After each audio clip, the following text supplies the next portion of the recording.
ನಮಸ್ಕಾರ ಎಲ್ರಿಗೂ. ಎಲ್ಲರೂ ಹೇಗಿದ್ದೀರಾ? ಇವತ್ತು ಮಧ್ಯಾಹ್ನದ ಕಂಪ್ಲೀಟ್ ಊಟದ ರೆಸಿಪಿನ ನಿಮ್ಮೊಂದಿಗೆ ಶೇರ್ ಮಾಡ್ತಾ ಇದ್ದೀನಿ. ಬಹಳ ಆರೋಗ್ಯಕರವಾಗಿರುವಂತಹ ರೆಸಿಪಿ. ಯಾವ ಹೋಟ್ಲಲ್ಲೂ ಇಷ್ಟು ಹೈಜೀನಾಗಿ ಇಷ್ಟು ರುಚಿಕರವಾಗಿ ಮಾಡೋದಿಲ್ಲ. ಅಷ್ಟು ರುಚಿಕರವಾಗಿರುವಂತಹ ಮುದ್ದೆ ಮೊಳಕೆ ಕಾಳಿನ ಬಸ್ಸಾರು ರೆಸಿಪಿನ ನಿಮ್ಮೊಂದಿಗೆ ಶೇರ್ ಮಾಡ್ತಾ ಇದ್ದೀನಿ. ಎಲ್ಲೂ ಸ್ಕಿಪ್ ಮಾಡದೆ ಕಂಪ್ಲೀಟಾಗಿ ನೋಡಿ. ವಿಡಿಯೋ ಇಷ್ಟ ಆದರೆ ಲೈಕ್ ಮಾಡಿ, ಹಾಗೆ ಸಬ್ಸ್ಕ್ರೈಬ್ ಮಾಡೋದನ್ನು ಮರಿಬೇಡಿ. ಇಲ್ಲಿ 3 ಥರದ ಮೊಳಕೆ ಕಾಳನ್ನು ತೊಗೊಂಡಿದ್ದೀನಿ. ಕಡಲೆಕಾಳು, ಹೆಸರು ಕಾಳು ಹಾಗೆ ಹುರುಳಿ ಕಾಳನ್ನು ಒಂದು ಪಾತ್ರೆಗೆ ಹಾಕ್ಕೊಂಡು ನೀರನ್ನು ಹಾಕಿ ಒಂದು ಸಾರಿ ಹಾಗೆ ತೊಳ್ಕೊತಾ ಇದ್ದೀನಿ. ಮೊಳಕೆ ಕಟ್ಟಿದಾಗ ಸ್ವಲ್ಪ ಬೆವತಿರ್ತವೆ, ಹಾಗಾಗಿ ಒಂದು ಸಾರಿ ಹಾಗೆ ರಿನ್ಸ್ ಮಾಡಿಬಿಟ್ಟು ನೀರನ್ನೆಲ್ಲ ಕಂಪ್ಲೀಟಾಗಿ ಸೋರಿಸಿ ಒಂದು ಕುಕ್ಕರಿಗೆ ಹಾಕೋತಾ ಇದ್ದೀನಿ. ಈಗ 1 ಕಪ್ನಷ್ಟು ಸಬ್ಬಕ್ಕಿ ಸೊಪ್ಪನ್ನು ಕೂಡ ಹೆಚ್ಚಿಟ್ಕೊಂಡಿದ್ದೆ. ಅರ್ಧ ಕಟ್ನಷ್ಟು ಸಬ್ಬಕ್ಕಿ ಸೊಪ್ಪನ್ನ ಕ್ಲೀನಾಗಿ ತೊಳೆದು ಸಣ್ಣ ಕಟ್ ಮಾಡಿ ಇಟ್ಕೊಂಡಿದ್ದೆ. ಅದನ್ನು ಕೂಡ ಹಾಕ್ಕೊಂಡು 1.5 ಲೀಟರ್ನಷ್ಟು ನಾನಿಲ್ಲಿ ನೀರನ್ನು ಹಾಕೋತಾ ಇದ್ದೀನಿ. ನಾನು ತೊಗೊಂಡಿರೋ ಕಾಳಿಗೆ ಅಷ್ಟು ನೀರು ಬೇಕಾಗುತ್ತೆ, ಹಾಗಾಗಿ ಹಾಕ್ಕೊಂಡು 2 ಟೇಬಲ್ ಸ್ಪೂನ್ನಷ್ಟು ಉಪ್ಪನ್ನು ಹಾಕ್ಕೊಂಡು ಉಪ್ಪನ್ನೆಲ್ಲ ಕ್ಲೀನಾಗಿ ಮಿಕ್ಸ್ ಮಾಡಿ ಮುಚ್ಚಳ ಮುಚ್ಚಿ 3 ವಿಜಿಲ್ ಕೂಗಿಸ್ಕೊತಾ ಇದ್ದೀನಿ. ಅದೇ ಟೈಮಿಗೆ ನಾನು ಒಂದು ಬಾಣಲಿಗೆ 2-3 ಟೇಬಲ್ ಸ್ಪೂನ್ನಷ್ಟು ಎಣ್ಣೆನ ಹಾಕೋತಾ ಇದ್ದೀನಿ. ಅದಕ್ಕೆ 2 ಈರುಳ್ಳಿನ ಸಣ್ಣದಾಗಿ ಕಟ್ ಮಾಡಿ ಹಾಕ್ಕೊಂಡು ಹಾಗೆ 8-10 ಬೆಳ್ಳುಳ್ಳಿನ ಹಾಕ್ಕೊಂಡು ಎರಡನ್ನೂ ಚೆನ್ನಾಗಿ ಫ್ರೈ ಮಾಡ್ಕೊತಾ ಇದ್ದೀನಿ. ಒಂದು 30 ಸೆಕೆಂಡ್ಸ್ ಹಾಗೆ ಫ್ರೈ ಮಾಡ್ಕೊಂಡಿದ್ದ ನಂತರ 1 ಟೇಬಲ್ ಸ್ಪೂನ್ನಷ್ಟು ನಾನು ಜೀರಿಗೆನ ಹಾಕೋತಾ ಇದ್ದೀನಿ.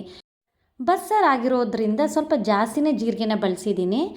ಈರುಳ್ಳಿ ಸ್ವಲ್ಪ ಸಾಫ್ಟ್ ಆಗೋವರೆಗೆ ಚೆನ್ನಾಗಿ ಫ್ರೈ ಮಾಡಿಕೊಂಡು ಒಂದು ಸಣ್ಣ ಗಾತ್ರದ ಹುಣಸೆಹಣ್ಣನ್ನು ಕೂಡ ಹಾಕ್ಕೊಂಡು ಮಿಕ್ಸ್ ಮಾಡ್ಕೊತಾ ಇದ್ದೀನಿ. ಈರುಳ್ಳಿ ಚೆನ್ನಾಗಿ ಫ್ರೈ ಆಗಿದ ನಂತರ ನಾನು 2 ಟೊಮೊಟೊನ ಸಣ್ಣದಾಗಿ ಕಟ್ ಮಾಡಿ ಅದನ್ನು ಕೂಡ ಹಾಕ್ಕೊಂಡು ಫ್ರೈ ಮಾಡ್ಕೊತಾ ಇದ್ದೀನಿ. ಸಣ್ಣ ಉರಿಲಿ ಇಟ್ಕೊಂಡು ಟೊಮೊಟೊನು ಕೂಡ ಚೆನ್ನಾಗಿ ಬಾಡಿಸ್ಕೊಳ್ಳಿ. ಟೊಮೊಟೊ ಎಲ್ಲ ಚೆನ್ನಾಗಿ ಬೆಂದಿದ ನಂತರ ಸ್ಟವ್ನ ಆಫ್ ಮಾಡಿಬಿಟ್ಟು ಅದೇ ಬಾಣಲಿ ಕಾವಲ್ಲಿ 1 ನಿಮಿಷ ಹಾಗೆ ಚೆನ್ನಾಗಿ ಫ್ರೈ ಮಾಡ್ಕೊತಾ ಇದ್ದೀನಿ.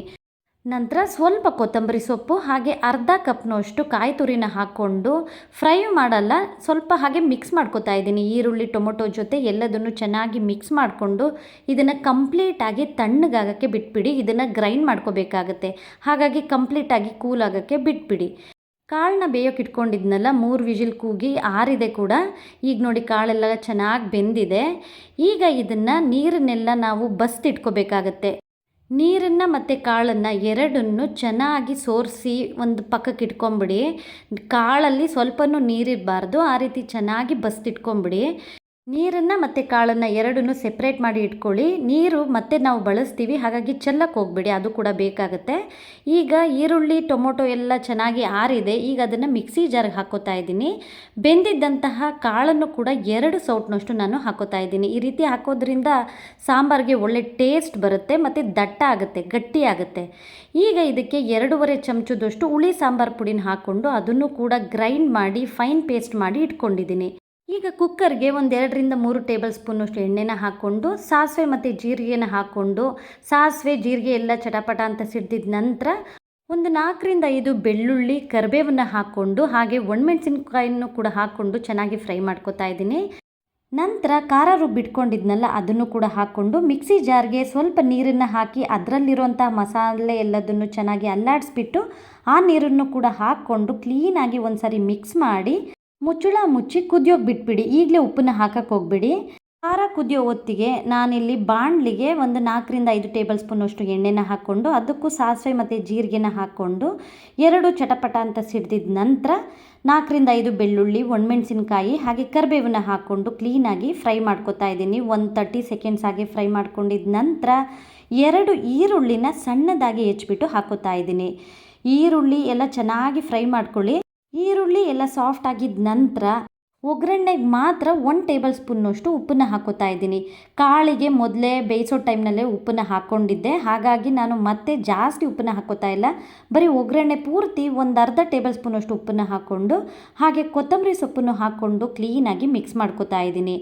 ಚೆನ್ನಾಗಿ ಫ್ರೈ ಆಗಿದ ನಂತರ ಈರುಳ್ಳಿ ಚೆನ್ನಾಗಿ ಫ್ರೈ ಆಗಿದ ನಂತರ ಕಾಳನ್ನ ಬಸ್ತಿಟ್ಕೊಂಡಿದ್ನಲ್ಲ ಆ ಕಾಳನ್ನು ಮಾತ್ರ ಹಾಕ್ಕೊಂಡು ಹಾಗೆ ಅರ್ಧ ಕಪ್ನಷ್ಟು ಕಾಯಿ ತುರಿನ ಹಾಕ್ಕೊಂಡು ಕ್ಲೀನಾಗಿ ಮಿಕ್ಸ್ ಮಾಡ್ಕೊತಾ ಇದ್ದೀನಿ.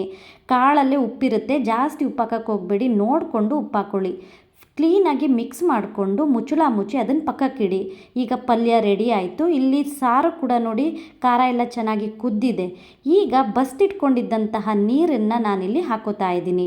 ಈಗ ಎಕ್ಸ್ಟ್ರಾ ನೀರನ್ನು ನಾನು ಎಲ್ಲೂ ಹಾಕಿಲ್ಲ, ಇದೇ ನೀರು ಸಾಕಾಗುತ್ತೆ.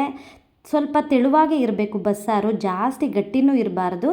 ಕಾಳು ನೀರನ್ನು ಹಾಕ್ಕೊಂಡಿದ್ದ ನಂತರ ಉಪ್ಪನ್ನು ಈಗ ನೋಡಿಬಿಟ್ಟು ನೀವು ಹಾಕೋಬೇಕಾಗತ್ತೆ. ಕಾಳು ನೀರಲ್ಲೂ ಕೂಡ ಉಪ್ಪಿರೋದ್ರಿಂದ ಅದನ್ನು ನೋಡಿಬಿಟ್ಟು ಹಾಕ್ಕೊಂಡು ಮುಚ್ಚಿ ಅದನ್ನು ಕುದಿಯೋಗಿ ಬಿಟ್ಬಿಡಿ ಸಾರನ್ನು. ಈಗ ಮುದ್ದೆಗೆ 3 ಗ್ಲಾಸ್ನಷ್ಟು ನಾನು ನೀರನ್ನು ಹಾಕೋತಾ ಇದ್ದೀನಿ. ಈ ಕಪ್ನಲ್ಲಿ ನಾನು 2 ಕಪ್ನಷ್ಟು ಹಿಟ್ಟನ್ನು ಹಾಕ್ಕೊಂಡಿದ್ದೆ, ಅದು ಸ್ಕಿಪ್ ಆಗಿದೆ, ಹಾಗಾಗಿ ತೋರಿಸ್ತಾ ಇದ್ದೀನಿ. ಹಿಟ್ಟನ್ನು ಹಾಕ್ಕೊಂಡು ಒಂದು 5 ನಿಮಿಷ ಅದನ್ನು ಬೇಯೋಗಿ ಬಿಟ್ಬಿಡಿ. ನಂತರ ಈ ರೀತಿ ನೀರು ಜೊತೆ ಚೆನ್ನಾಗಿ ಮಿಕ್ಸ್ ಮಾಡ್ಕೊಳ್ಳಿ. ಈಗಲೇ ಇದನ್ನು ನಾದ್ಕೋಬಾರ್ದು, ಚೆನ್ನಾಗಿ ಮಿಕ್ಸ್ ಮಾಡಿ ಮುಚ್ಚಿ ಅದನ್ನು ಬೇಯೋಗಿ ಬಿಟ್ಬಿಡಿ ಒಂದು 5 ನಿಮಿಷ ಸಣ್ಣುರಿ ಮಾಡಿಬಿಟ್ಟು. 1 ಕಪ್ನಷ್ಟು ಕಡಲೆಬೇಳೆನ ನಾನು ನೆನೆಸಿಟ್ಟಿದ್ದೆ 3 ಅವರ್ಸು, ಅದು ಕೂಡ ಚೆನ್ನಾಗಿ ನೆಂದಿದೆ. ಈಗ ಆ ನೀರನ್ನೆಲ್ಲ ಕಂಪ್ಲೀಟಾಗಿ ಸೋರಿಸ್ಕೊತಾ ಇದ್ದೀನಿ. ಒಂದು ಚೂರು ನೀರಿರಬಾರ್ದು, ಆ ರೀತಿ ಕಂಪ್ಲೀಟಾಗಿ ಸೋರಿಸ್ಬಿಟ್ಟು ಅದನ್ನು ಪಕ್ಕಕ್ಕೆ ಇಟ್ಕೋತಾ ಇದ್ದೀನಿ. ಈಗ ಒಂದು ಸಣ್ಣ ಮಸಾಲೆ ಮಾಡ್ಕೋತಾ ಇದ್ದೀನಿ. ಒಂದು 10 ಒಣಮೆಣಸಿನ್ಕಾಯಿ, 2 ಬ್ಯಾಡಗಿ ಮೆಣಸಿನ್ಕಾಯಿನ ಮಿಕ್ಸಿ ಜಾರ್ಗೆ ಹಾಕ್ಕೊಂಡು ಇದಕ್ಕೆ 1 ಇಂಚಿನಷ್ಟು ಶುಂಠಿ, 5ರಿಂದ 6 ಬೆಳ್ಳುಳ್ಳಿ, ಒಂದು ಸಣ್ಣ ಪೀಸ್ನಷ್ಟು ಚಕ್ಕೆ, 2 ಲವಂಗ ಹಾಕ್ಕೊಂಡು ಒಂದು ಸ್ವಲ್ಪ ನೀರನ್ನು ಹಾಕ್ಕೊಂಡು ಫೈನ್ ಪೇಸ್ಟ್ ಮಾಡಿ ಇಟ್ಕೊಂಬಿಡಿ. ಸ್ವಲ್ಪ ತರ್ತರಿಯಾಗೇ ಇದೆ, ಇದೇ ರೀತಿ ಇದ್ದರೂ ಚೆನ್ನಾಗಿರುತ್ತೆ, ಹೀಗೆ ಮಾಡ್ಕೊಳ್ಳಿ. ಈಗ ಅದೇ ಮಿಕ್ಸಿ ಜಾರ್ಗೆ ಸೋರಿಸಿಟ್ಕೊಂಡಿದ್ದಂತಹ ಕಡಲೆಬೇಳೆನ ಹಾಕೋತಾ ಇದ್ದೀನಿ. ಇದನ್ನು ಕೂಡ ಸ್ವಲ್ಪ ತರ್ತರಿಯಾಗಿ ನೀವು ಗ್ರೈಂಡ್ ಮಾಡ್ಕೋಬೇಕು. ನೋಡ್ತಾ ಇದ್ದೀರಲ್ಲ, ಈ ರೀತಿ ತರ್ತರಿಯಾಗಿ ಗ್ರೈಂಡ್ ಮಾಡ್ಕೋಬೇಕು. ಗ್ರೈಂಡ್ ಮಾಡಿಕೊಂಡು ಅದನ್ನು ಕಂಪ್ಲೀಟಾಗಿ ಒಂದು ಪಾತ್ರೆಗೆ ಹಾಕೋತಾ ಇದ್ದೀನಿ. ಉಳಿದಿದ್ದಂತಹ ಕಾಳನ್ನು ಕೂಡ ಅದೇ ರೀತಿ ಗ್ರೈಂಡ್ ಮಾಡಿ ಹಾಕ್ಕೊಂಡಿದ್ದೀನಿ. ಈಗ ಅದಕ್ಕೆ ಮಸಾಲೆ, 2 ಸಣ್ಣದಾಗಿ ಹೆಚ್ಚಿದಂತಹ ಈರುಳ್ಳಿ, ಸಣ್ಣ ಕಪ್ನಲ್ಲಿ ಕೊತ್ತಂಬರಿ ಸೊಪ್ಪು ಹಾಗೆ ಸಬ್ಬಕ್ಕಿ ಸೊಪ್ಪನ್ನು ಹಾಕ್ಕೊಂಡು ರುಚಿಗೆ ತಕ್ಕಷ್ಟು ಉಪ್ಪನ್ನು ಸೇರಿಸಿ ಕ್ಲೀನಾಗಿ ಮಿಕ್ಸ್ ಮಾಡಿಕೊಂಡು ಇಟ್ಕೋಬೇಕಾಗತ್ತೆ. ನಾನಿಲ್ಲಿ ಯಾವುದೇ ರೀತಿಯಾದಂಥ ಎಕ್ಸ್ಟ್ರಾ ನೀರನ್ನು ಹಾಕಿಲ್ಲ. ಈರುಳ್ಳಿ ಮತ್ತು ಸೊಪ್ಪಲ್ಲಿರೋಂತಹ ನೀರೇ ಸಾಕಾಗುತ್ತೆ. ಎಲ್ಲದನ್ನು ಚೆನ್ನಾಗಿ ಮಿಕ್ಸ್ ಮಾಡಿಕೊಂಡು ಒಂದು ಉಂಡೆ ಮಾಡಿ ನೋಡಿ. ಅದೇನಾದರೂ ಕ್ಲೀನಾಗಿ ಹದವಾಗಿ ಬಂದಿದ್ದರೆ ಅಲ್ಲಿಗೆ ಸಾಕು. ಅಕಸ್ಮಾತ್ ತೆಳುವಾಗಿದೆ ಅಂದರೆ 1ರಿಂದ 2 ಟೇಬಲ್ ಸ್ಪೂನಷ್ಟು ಕಡಲೆ ಹಿಟ್ಟನ್ನು ಹಾಕ್ಕೊಳ್ಳಿ. ಈಗ ಮುದ್ದೆನೂ ಕೂಡ ನೋಡಿ ಚೆನ್ನಾಗಿ ಬೆಂದಿದೆ. ಈಗ ಇದನ್ನು ಕ್ಲೀನಾಗಿ ನಾದ್ಕೋಬೇಕಾಗತ್ತೆ. ಬೆಂದಿದ ನಂತರ ಈ ರೀತಿ ಒಂದು ಸಾರಿ ಮಿಕ್ಸ್ ಮಾಡಿಕೊಂಡು ಎಲ್ಲ ಹಿಟ್ಟನ್ನು ಸೈಡಿಗೆ ಹಾಕ್ಕೊಂಡು ಈ ರೀತಿ ಚೆನ್ನಾಗಿ ನಾದ್ಕೋತಾ ಇದ್ದೀನಿ. ಒಂಚೂರು ಗಂಟಿಲ್ಲದೆ ಇರೋ ರೀತಿಲಿ ಈ ರೀತಿ ಚೆನ್ನಾಗಿ ನಾದ್ಕೊಂಡು, ಆದರೂ ನಿಮಗೆ ತೆಳು ಇದೆ ಅಂತ ಏನಾದರೂ ಅನಿಸಿದ್ರೆ ಒಂದು ಅರ್ಧ ಕಪ್ನಷ್ಟು ಹಿಟ್ಟನ್ನು ಹಾಕ್ಕೊಂಡು ಮತ್ತೆ ಈ ರೀತಿ ಚೆನ್ನಾಗಿ ನಾದ್ಕೊಂಡು ಅದನ್ನು ಒಂದು 5 ನಿಮಿಷ ಬೇಯೋಕ್ಕೆ ಇಟ್ಕೊಂಬಿಡಿ. ನನಗೂ ಕೂಡ ಸ್ವಲ್ಪ ತೆಳುವಾಗಿತ್ತು, ಹಾಗಾಗಿ ಒಂದು ಅರ್ಧ ಕಪ್ನಷ್ಟು ಹಿಟ್ಟನ್ನು ಹಾಕ್ಕೊಂಡು ಕ್ಲೀನಾಗಿ ಒಂದು ಸರಿ ನಾದ್ಕೊಂಡು ಈಗ ಅದನ್ನು ಒಂದು 5 ನಿಮಿಷ ಸಣ್ಣುರಿ ಮಾಡಿಬಿಟ್ಟು ಮುಚ್ಚಿ ಬೇಯೋಕ್ಕೆ ಇಟ್ಕೊಂಡಿದ್ದೀನಿ. ಈಗ ಸಾಂಬಾರು ಕೂಡ ನೋಡಿ ಚೆನ್ನಾಗಿ ಕುದೀತಾ ಇದೆ. ಸಾಂಬಾರು ಕೂಡ ರೆಡಿ ಆಯಿತು. ಇದನ್ನು ಕೂಡ ಮುಚ್ಚಿ ಉಪ್ಪು ಬೇಕಂದರೆ ಸೇರಿಸ್ಬಿಟ್ಟು ಅದನ್ನು ಕೂಡ ಸೈಡಲ್ಲಿ ಇಟ್ಕೊಂಬಿಡಿ. ಮುದ್ದೆನೂ ಕೂಡ ಬೇಯೋಕ್ಕಿಟ್ಟು ಒಂದು 5 ನಿಮಿಷ ಆಗಿತ್ತು, ಚೆನ್ನಾಗಿ ಬೆಂದಿದೆ. ಹಾಗಾಗಿ ಒಂದು 2 ನಿಮಿಷ ಅಲ್ಲೇ ಸ್ಟವ್ ಮೇಲೆ ಇಟ್ಕೊಂಡು ನಾದ್ಕೋತಾ ಇದ್ದೀನಿ. ಚೆನ್ನಾಗಿ ರೀತಿ ನಾದ್ಕೊಂಡ್ರೆ ಒಂಚೂರೂ ಗಂಟಿರಲ್ಲ, ಚೆನ್ನಾಗಾಗತ್ತೆ. ಈಗ ಒಂದು ಪ್ಲೇಟಿಗೆ ನೀರನ್ನು ಹಾಕಿ ಹಾಗೆ ಸರ್ವ್ಕೊಳ್ಳಿ. ನಂತರ ಎಷ್ಟು ಬೇಕೋ ಅಷ್ಟು ಹಿಟ್ಟನ್ನು ಹಾಕ್ಕೊಂಡು, ನೀವು ಎಷ್ಟು ದಪ್ಪ ಮಾಡ್ಕೋತೀರೋ ಅಷ್ಟು ದಪ್ಪಕ್ಕೆ ಹಿಟ್ಟನ್ನು ಹಾಕ್ಕೊಂಡು ಈ ರೀತಿ ಉಂಡೆ ಥರ ಮಾಡಿದ್ರೆ ಮುದ್ದೆನೂ ಕೂಡ ರೆಡಿ ಆಗುತ್ತೆ. ಮುದ್ದೆ, ಕಾಳು, ಬಸ್ಸಾರು ಎಲ್ಲ ರೆಡಿ ಆಯಿತು. ಈಗ ವಡೆ ಮಾಡೋದು ಒಂದೇ ಬಾಕಿ. ಈಗ ವಡೆಗೆ ಎಲ್ಲರನ್ನೂ ರೆಡಿ ಮಾಡಿ ಇಟ್ಕೊಂಡಿದ್ದೆ. ಅದನ್ನು ಸ್ವಲ್ಪ ಹಿಟ್ಟನ್ನು ಈ ರೀತಿ ಕೈ ಮೇಲೆ ಹಾಕ್ಕೊಂಡು ತಟ್ಕೊಂಡು ಅದನ್ನು ಚೆನ್ನಾಗಿ ಕಾದಿರೋಂತಹ ಎಣ್ಣೆಗೆ ಒಂದೊಂದಾಗೆ ಬಿಡ್ತಾ ಇದ್ದೀನಿ. ಎಣ್ಣೆ ಮಾತ್ರ ಚೆನ್ನಾಗಿ ಕಾದಿರಬೇಕು. ಹಾಕೋಕ್ಕಿಂತ ಮುಂಚೆ ಚೆನ್ನಾಗಿ ಕಾಯಿಸ್ಕೊಳ್ಳಿ. ವಡೆಗಳನ್ನೆಲ್ಲ ಹಾಕಿದ ನಂತರ ಮೀಡಿಯಮ್ ಫ್ಲೇಮ್ನಲ್ಲಿ ಇದನ್ನು ನೀಟಾಗಿ ಬೇಯಿಸ್ಕೋಬೇಕಾಗತ್ತೆ. ಈ ರೀತಿ ಮೇಲ್ಗಡೆ ಗುಳ್ಳೆಗಳು ಕಾಣ್ತಿದೆಯಲ್ಲ ಅದೆಲ್ಲ ಹೋಗಬೇಕು, ಆಗ ಅದೇ ಮೇಲೆ ಎದ್ದಿರುತ್ತೆ. ನಂತರ ಎಲ್ಲದನ್ನು ಮಗ್ಚಿಬಿಟ್ಟು ಎರಡೂ ಬದಿಲಿ ಕ್ಲೀನಾಗಿ ಬೇಯಿಸ್ಕೊಳ್ಳಿ. ವಡೆನೂ ಕೂಡ ರೆಡಿ ಆಗುತ್ತೆ. ಎಷ್ಟು ರುಚಿಯಾಗಿ ಆರೋಗ್ಯವಾಗಿ ಹೈಜಿನ್ನಾಗಿ ಯಾವ ಹೋಟ್ಲಲ್ಲೂ ಕೂಡ ಮಾಡಲ್ಲ ಮನೇಲಿ ಬಿಟ್ಟರೆ, ಏನಂತೀರ? ವಡೆನೂ ಕೂಡ ಚೆನ್ನಾಗಿ ಬೆಂದಿದೆ. ಈಗ ಎಲ್ಲದನ್ನು ತಕ್ಕೊಂಡು ಒಂದು ಟಿಶ್ಯೂ ಪೇಪರ್ ಹಾಕಿರೋಂತಹ ಒಂದು ಪ್ಲೇಟ್ ಮೇಲೆ ನಾನು ಹಾಕೋತಾ ಇದ್ದೀನಿ. ಎಲ್ಲದ ವಡೆನೂ ನೀವು ಇದೇ ರೀತಿ ಮಾಡಿಕೊಂಡ್ರೆ ವಡೆ ಕೂಡ ರೆಡಿ ಆಗುತ್ತೆ. ಈಗ ತೋರಿಸ್ತೀನಿ ನೋಡಿ ಎಷ್ಟು ಕ್ರಿಸ್ಪಿಯಾಗಿದೆ ಅಂತ. ಒಳಗೆ ಕೂಡ ತುಂಬ ಚೆನ್ನಾಗಿ ಬೆಂದಿತ್ತು. ಕಾಳನ್ನೆಲ್ಲ ಸ್ವಲ್ಪ ಅರ್ಧಂಬರ್ಧ ರುಬ್ಬಿದ್ನೆಲ್ಲ ಕರುಮ್ ಅಂತ ತುಂಬಾ ಚೆನ್ನಾಗಿತ್ತು, ಗರಿಗರಿಯಾಗಿ ರುಚಿಯಾಗಿರುವಂತಹ ಮುದ್ದೆ, ಬಸ್ಸಾರು, ಕಾಳು, ಅನ್ನ ಹಾಗೆ ವಡೆ ಜೊತೆಗೆ ಸೌತೆಕಾಯಿ. ಇನ್ನೇನು ಬೇಕ್ರಿ, ಒಂದು ಮಧ್ಯಾಹ್ನದ ಊಟಕ್ಕೆ ಇಷ್ಟು ಇದ್ದರೆ ಫುಲ್ ಮೀಲ್ಸ್ ಅಂತಲೇ ಹೇಳ್ಬೋದು. ಇಷ್ಟು ರುಚಿಯಾಗಿರೋಂತಹ ಆರೋಗ್ಯವಾಗಿರೋಂತಹ ಈ ರೆಸಿಪಿ ನಿಮ್ಮೆಲ್ಲರಿಗೂ ಇಷ್ಟ ಆಗಿದೆ ಅನ್ಕೋತೀನಿ. ಇಷ್ಟ ಆಗಿದ್ದರೆ ಖಂಡಿತ ನನ್ನ ಚಾನಲ್ನ ಸಬ್ಸ್ಕ್ರೈಬ್ ಮಾಡ್ಕೊಳ್ಳಿ, ಹಾಗೆ ಫ್ಯಾಮಿಲಿ ಮತ್ತು ಫ್ರೆಂಡ್ಸ್ಗೆ ಶೇರ್ ಮಾಡೋದನ್ನು ಮರಿಬೇಡಿ. ಮುಂದೆ ಒಳ್ಳೆ ರೆಸಿಪಿಯೊಂದಿಗೆ ನಿಮ್ಮೊಂದಿಗೆ ಭೇಟಿ ಆಗ್ತೀನಿ. ಅಲ್ಲಿವರೆಗೂ thank you for watching my video. Take care. Bye.